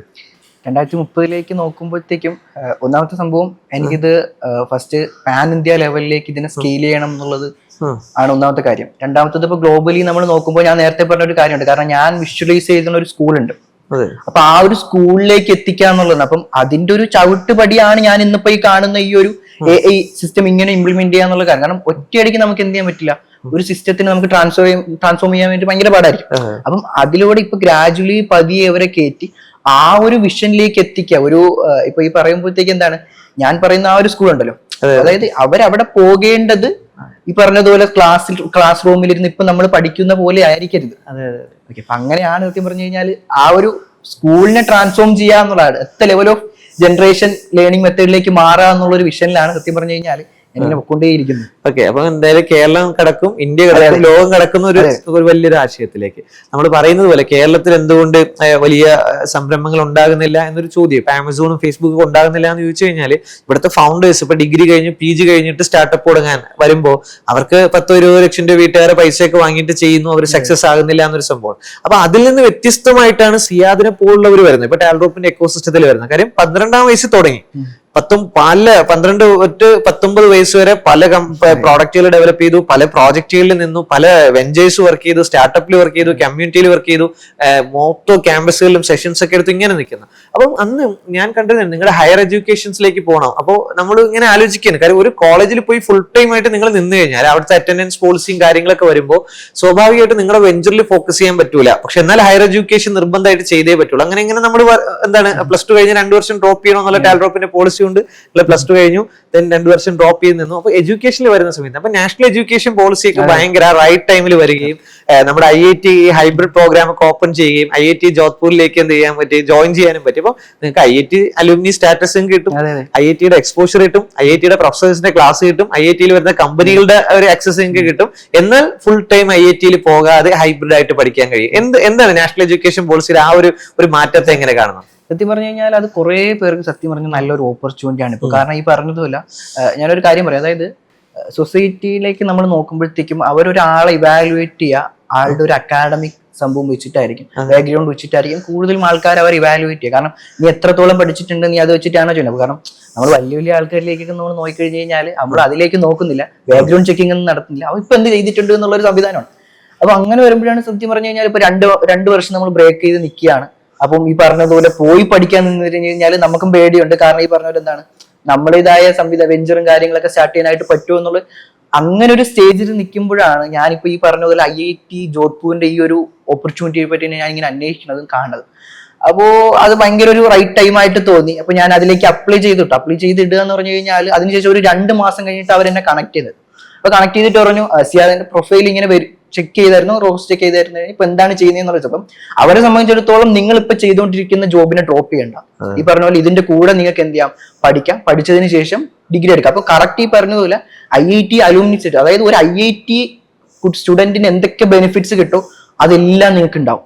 എപ്പോ വേണോ നമുക്ക് എന്ത് ചെയ്യാം, IITയിലോട്ട് പോയി ചേരാം, അവിടെ പോയിരുന്ന് പഠിക്കേണ്ട ആവശ്യമില്ല എന്നുള്ളതായിരുന്നു സത്യം പറഞ്ഞു കഴിഞ്ഞാൽ നമുക്ക് കിട്ടിയ ഭയങ്കര ഒരു സംഭവം. കാരണം ഒരു കംപ്ലീറ്റ്ലി ഒരു ഫുൾ ടൈം അവിടെ ആയിട്ട് കൊണ്ട് ഇൻവെസ്റ്റ് ചെയ്ത് കഴിഞ്ഞ് കഴിഞ്ഞാൽ ഈ ടൈം ഇപ്പുറത്തെ വശത്ത് നമ്മൾ നോക്കിക്കഴിഞ്ഞ് കഴിഞ്ഞാൽ നമ്മൾ അവിടെ നിന്ന് സ്റ്റോപ്പ് ചെയ്യണം. നമ്മളിപ്പോ ചെയ്തുകൊണ്ടിരിക്കുന്ന സംവിധാനങ്ങളെല്ലാം കിട്ടുന്ന ഒരു എക്സ്പോഷർ ഉണ്ട്. ഇപ്പൊ ദുബായിൽ നിങ്ങൾ ചെയ്യുന്നു, ഈ ഓരോ സ്റ്റേറ്റിൽ നിങ്ങൾ ചെയ്യുന്നു, ഓരോ സ്ഥലത്ത് ചെയ്യുന്നു, സ്കൂളിൽ ചെയ്യുന്നു. അപ്പൊ അതാണ് സത്യത്തിൽ നിങ്ങളാക്കുന്നത്. പക്ഷെ അതേ സമയത്ത് നമുക്ക് ഒരു അക്സസ്, ഇപ്പൊ നിങ്ങൾ അടുത്ത റൗണ്ട് ഫണ്ടിങ്ങിലേക്കൊക്കെ പോകുമ്പോൾ IIT എന്നുള്ളൊരു ലേബിൾ നിങ്ങൾ ഭയങ്കരമായിട്ട് ഹെൽപ്പ് ചെയ്യും. ഓക്കെ, നമുക്ക് കിട്ടുന്ന എക്സ്പോഷർ ഉണ്ട്, കണക്ഷൻസ്, നമുക്കിപ്പോ VCയുടെ വലിയൊരു നെറ്റ്വർക്ക് നിങ്ങൾക്ക് ഇപ്പൊ ഓപ്പൺ ആവുന്നുണ്ട്. അപ്പൊ അതാണ് ഇപ്പം പലപ്പോഴും പറഞ്ഞ പ്രിവിലേജ് ആണ്. IIT-കാർക്ക് കിട്ടുന്ന ഒരു പ്രിവിലേജ് ഉണ്ട്. ആ പ്രിവിലേജ് സിയാദിന് കിട്ടും. ഓൾറെഡി ടാൽറോപ്പിന്റെ എക്കോസിസ്റ്റത്തിന്റെ ഒരു പ്രിവിലേജ് ഉണ്ട്. ഇത് കിട്ടുമ്പോഴേക്ക് ഈ എക്കോസിസ്റ്റത്തിൽ നിന്ന് കിട്ടാവുന്നത് മുഴുവൻ എടുക്കുകയും നമുക്ക് IIT-യിലൂടെ പോകാൻ പറ്റുന്നതിലേക്ക് പോവുകയും ചെയ്യുമ്പോൾ ഒരു വലിയൊരു ഇമ്പാക്ട് അതിന്റെ അകത്തുണ്ടാവും. അപ്പൊ നമ്മൾ മനസ്സിലാക്കുന്ന സമയത്ത് നാഷണൽ എഡ്യൂക്കേഷൻ പോളിസിയുടെ സിസ്റ്റംസ് കറക്റ്റ് സ്കൂളുകൾക്കും കോളേജുകൾക്കൊക്കെ നടപ്പിലാക്കാൻ പറ്റിയാൽ അത് ഭയങ്കര ഇമ്പാക്ട് ഉണ്ടാകും. കാര്യം നമ്മൾ ഈ പഴയതുപോലെ ക്ലറിക്കൽ വിദ്യാഭ്യാസം പ്രൊമോട്ട് ചെയ്തിട്ട് കാര്യമൊന്നുമില്ല. പക്ഷെ ഓരോ സ്കൂളുകളിലും ആ മാറ്റം വരണം. ഓരോ പാരന്റും ആ മാറ്റത്തിന് തയ്യാറാവണം. ആ കുട്ടികൾക്ക് അത് കിട്ടണം. ആ കിട്ടുമ്പോഴാണ് എന്ത് ചെയ്യുന്നത് എക്സാക്ട്ലി ഒരു മാറ്റം ഉണ്ടാകുന്നത്. അപ്പം ഞാൻ വിശ്വസിക്കുന്നു ഇപ്പൊ സിയാദിന്റെ ഒരു കപ്പാസിറ്റി എനിക്കറിയാം. കാര്യം 2017 മുതൽ അന്ന് കണ്ടു തുടങ്ങിയതാണ് സിയാദിനെ. അപ്പൊ ആ കപ്പാസിറ്റി ഞാനിപ്പോ പലപ്പോഴും നമ്മുടെ സെഷൻസിൽ നമ്മുടെ കുട്ടികളെ ഇൻസ്പയർ ചെയ്യാൻ വേണ്ടിയിട്ട് നിങ്ങളെയൊക്കെ കാണിച്ചു കൊടുക്കുമ്പോൾ നമ്മൾ അവർക്ക് പറയുന്ന സംബന്ധം നിങ്ങൾക്ക് റിലേറ്റ് ചെയ്യാൻ ഇപ്പൊ ആളുകളുണ്ട്. അപ്പൊ നിങ്ങളുടെ സക്സസിന് എത്രത്തോളം ഇമ്പോർട്ടന്റ്. ഇപ്പൊ ടാൽറോപ്പിനെ പരിഹസിച്ച ആളുകളെ, ടാൽറോപ്പ് തട്ടിപ്പാണ്, വെട്ടിപ്പാണ്, സ്കാം ആണെന്ന് പറഞ്ഞ സംഭവങ്ങൾ, അവർക്ക് നമ്മൾ പറയുന്ന ഒരു സംഭവമുണ്ട്. നമ്മൾക്ക് ഒന്നും നിങ്ങൾക്ക് പറഞ്ഞു തരാനില്ല. കാര്യം 2017 ഒരു സ്കൂളിൽ നമ്മൾ ക്യാമ്പസിൽ ഇൻഡസ്ട്രിയുടെ ആദ്യത്തെ ഒരു IT പാർക്ക് നമ്മൾ ക്യാമ്പസിൽ ഇൻവെസ്റ്റ് ചെയ്യണം. ₹1 റിട്ടേൺ കിട്ടാത്ത ഇൻവെസ്റ്റ്മെന്റ് ആണത്. അവിടെ ഇൻവെസ്റ്റ് ചെയ്ത് അവിടുന്ന് ടാലന്റ് വന്നു, ഇൻഫ്രാസ്ട്രക്ചർ ദെൻ ടാലന്റ്, എന്നിട്ട് അവർ ഇന്നോവേഷൻ ഉണ്ടാക്കും എന്ന് പറഞ്ഞാൽ നിങ്ങൾ അത് ഉണ്ടാക്കി. അപ്പൊ ഞാൻ അന്ന് കൃഷ്ണവിലാസ് അപ്പർ പ്രൈമറി സ്കൂളിൽ 30 ലക്ഷം രൂപയാണ് ടെക്കീസ് പാർക്ക് ഇൻവെസ്റ്റ് ചെയ്യുന്നത്. ഏകദേശം നമ്മൾ ഒരു 6 വർഷത്തെ ഓപ്പറേഷണൽ എക്സ്പെൻസ് 60 ലക്ഷം, ടോട്ടൽ ഒരു 90 ലക്ഷം രൂപ നമ്മളവിടെ സ്പെൻഡ് ചെയ്ത്, 1 കോടി സ്പെൻഡ് ചെയ്യുന്ന പറയാം. ആ 1 കോടി അവിടെ നിന്ന് സ്പെൻഡ് ചെയ്ത് കഴിഞ്ഞപ്പോൾ നിങ്ങൾ 4 വെഞ്ചേഴ്സ് ഉണ്ടായി. നിങ്ങൾ സ്വിഗ്ഗിയുടെ 1% വലിപ്പാക്കിയാൽ 1 കോടി ഇൻവെസ്റ്റ്മെന്റ് 4000 കോടി റിട്ടേൺ ആണ്. വേറെ ഒരു ഇൻവെസ്റ്റ്മെന്റിനും ഗോൾഡിലോ റിയൽ എസ്റ്റേറ്റിലോ ഒന്നും ഇൻവെസ്റ്റ് ചെയ്ത് നമുക്ക് ഇങ്ങനെ കിട്ടില്ല. അത് കിട്ടണമെങ്കിൽ നമ്മുടെ ടാലന്റുകളിൽ ഇൻവെസ്റ്റ് ചെയ്യണം. ടാലന്റുകളിൽ ഇൻവെസ്റ്റ് ചെയ്യുകയും വലിയ ഡിജിറ്റൽ അസറ്റ്സുകൾ ഉണ്ടാക്കുകയും ഇതൊക്കെ IPO-ലേക്കൊക്കെ ചെയ്യുമ്പോഴാണ് നമുക്ക് അതിനെ കൊമേഴ്ഷ്യലൈസ് ചെയ്യാൻ ഇൻകം ഉണ്ടാക്കാൻ കഴിയുന്നത്. അപ്പൊ ടാൽറോപ്പിന്റെ പ്രോജക്ട് ഞാൻ പറഞ്ഞതാണ് ഇൻഫ്രാസ്ട്രക്ചർ, ടാലന്റ്, ഇന്നോവേഷൻ. അപ്പം സിയാദ് സക്സസ് ആകേണ്ടത് നമ്മുടെ ഒരു വലിയ വാലിഡേഷൻ ആണ്. കാര്യം നമ്മളൊരു സ്കൂളിൽ ഒരു ഇൻഫ്രാസ്ട്രക്ചർ കെട്ടിയാൽ അവിടെ നിന്ന് ഒരു 8-9 വർഷത്തിനുള്ളിൽ ഒരു മാർക്ക് സുക്കർബർഗ് ഉണ്ടാകുമെന്നും ഒരു ഫേസ്ബുക്ക് ഉണ്ടാകുമെന്നും അത് അടുത്തൊരു 5-10 വർഷത്തിനുള്ളിൽ ഗ്ലോബൽ വെഞ്ചർ ആകുമെന്നുള്ളതാണ് നമ്മൾ പറയുന്നത്. അപ്പൊ എത്ര വർഷം വേണമെന്ന് ആലോചിക്കേ. ഒരു റിസൾട്ടിന് വേണ്ടി നമ്മൾ വെയിറ്റ് ചെയ്യുന്ന, നമ്മൾ ഇൻവെസ്റ്റ് ചെയ്യുന്ന ഇത്രയും സമയമാണ്. പക്ഷെ ഇപ്പൊ ആലോചിക്കേ 10,000-കണക്കിന് സിയാദുമാർ ഇതിന്റെ അകത്തുണ്ട്. നിങ്ങളൊന്ന് പോയാൽ അവർ റിലേറ്റ് ചെയ്യും. കാര്യം ഞാൻ അവരെ മാർക്ക് സുക്കർബർഗിനെ കൊണ്ട് എനിക്ക് അവർ റിലേറ്റ് ചെയ്യിക്കത്തില്ല, ജെഫ് ബെസോസിനെ കൊണ്ട് റിലേറ്റ് ചെയ്യിക്കത്തില്ല, ജാക്മയെ കൊണ്ട് റിലേറ്റ് ചെയ്യിക്കത്തില്ല. അത് അമേരിക്ക അല്ലേ, അത് ചൈന അല്ലേ. പക്ഷെ സിയാദിനെ നോക്കുന്നു എനിക്ക് പറയാം. കാര്യം കൊച്ചാലമൂട് എന്നുള്ള തിരുവനന്തപുരം ജില്ലയിൽ പാങ്ങോട് എന്നുള്ള പഞ്ചായത്തിൽ കൊച്ചാലമൂട് എന്നൊരു ഗ്രാമത്തിലെ ഒരു ചെറിയ ഒരു കുഞ്ഞു പയ്യൻ, ഒരു ഗവൺമെന്റ് സ്കൂൾ, എയ്ഡഡ് സ്കൂളിൽ പഠിച്ച ഒരാള് ഇന്ന് ഈ ലെവലിലേക്ക് നിൽക്കുന്നത് എക്സാമ്പിൾ ആണ്. ഈ കേരളത്തിലും ഇന്ത്യയിലൊക്കെ എക്സെപ്ഷൻസ് ഉണ്ട്, ഇതൊന്നുമില്ലാതെ സക്സസ് ആയവരുണ്ട്, അത് എക്സെപ്ഷൻസ് ആണ്. പക്ഷെ നിങ്ങൾ എക്സാമ്പിൾസ് ആണ്. നിങ്ങൾക്ക് ആ സ്കൂളിലെ ഇൻഫ്രാസ്ട്രക്ചർ കിട്ടി, ആ എക്സ്പോഷർ കിട്ടി, നിങ്ങൾ അതിലൂടെ വളർന്നു വന്ന സംഭവമാണ്. അമേരിക്ക എക്സാമ്പിൾ ആണ്, ചൈന എക്സാമ്പിൾ ആണ്. അതുകൊണ്ടാണ് അവിടെ 1000-കണക്കിന് സംരംഭം ഉണ്ടാവണം, നമുക്ക് ഒരെണ്ണേ ഉണ്ടാവുള്ളൂ. അത് എക്സെപ്ഷൻ ആണ്. എക്സാമ്പിൾസ് ആയിട്ട് എന്ത് ചെയ്യണം മാറണം. അപ്പൊ സിയാദിന് നമുക്ക് ഭയങ്കരമായിട്ട് കാണിച്ചു കൊടുക്കാൻ പറ്റും. ആ സിയാദ് കണ്ടില്ലേ. അപ്പൊ സിയാദിന്റെ സക്സസ്, സിയാദിന്റെ കൺസിസ്റ്റൻസി നമുക്ക് അത്രത്തോളം ഇമ്പോർട്ടന്റ് ആണ്. ആ ഒരു കൺസിസ്റ്റൻസിയിൽ ഞാൻ ഒരു 5 വർഷങ്ങൾക്കപ്പുറം ഒരു 30 പറഞ്ഞു കഴിഞ്ഞാൽ 30 സിയാദ് കേരളത്തിലെ ഒരു 10,000-കണക്കിന് ലക്ഷക്കണക്കിന് കുട്ടികളുടെ ഒരു റോൾ മോഡലായി മാറും എന്നൊരു വിശ്വാസം ഉണ്ടോ? ഉണ്ട്. അതെന്തുകൊണ്ടാണ് വിശ്വസിക്കുന്നു? കാര്യം ഒന്നാമത്തെ കാര്യം ഇത്രയും വർഷത്തെ ആ ഒരു ജേർണിയിലുള്ള ആ ഒരു ത്രൂ ഔട്ട് ജേർണിയിൽ ഞാൻ എക്സ്പീരിയൻസ് ചെയ്തിട്ടുള്ള ഒരുപാട് കാര്യങ്ങളുണ്ട്. അപ്പൊ അതിനുപരി ഈ പറഞ്ഞതുപോലെ ഇപ്പം നോർമലി ഇപ്പം നെക്സ്റ്റ് ഒരു 7 ഇയറിലേക്കുള്ള ഒരു പ്ലാനിങ് ഉണ്ട്.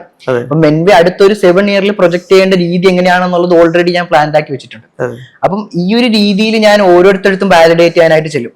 ഇപ്പോഴത്തെ ഈ ഒരു പ്രൊഡക്റ്റ് കൊണ്ട് ഞാൻ ഓരോ ടീച്ചേഴ്സിന്റെ അടുത്തും അതുപോലെ തന്നെ പ്രിൻസിപ്പൾസിന്റെ അടുത്തും ഞാൻ ഇത് വാലിഡേറ്റ് ചെയ്യാനായിട്ട് ചെല്ലുമ്പോൾ അവര് പറയുന്ന ഒരു സംവിധാനമുണ്ട്. അതായത് ഇത് ഭയങ്കര അടിപൊളിയാവും. കാരണം അവർ ഓൾറെഡി വർക്ക് ചെയ്തുകൊണ്ടിരിക്കുന്ന അല്ലെങ്കിൽ അവർ ഓൾറെഡി ആ ഒരു പൊസിഷനിൽ ഇരിക്കുന്ന ആൾക്കാരായതുകൊണ്ടും അവരിപ്പോ പറയും. അതായത് ഈ പറഞ്ഞ പോലെ ഞാനൊരു ടീച്ചറായിട്ട് എന്ത് ചെയ്തിട്ടില്ല, ഒരു സ്കൂളിൽ പോയി പഠിപ്പിച്ചിട്ടില്ല.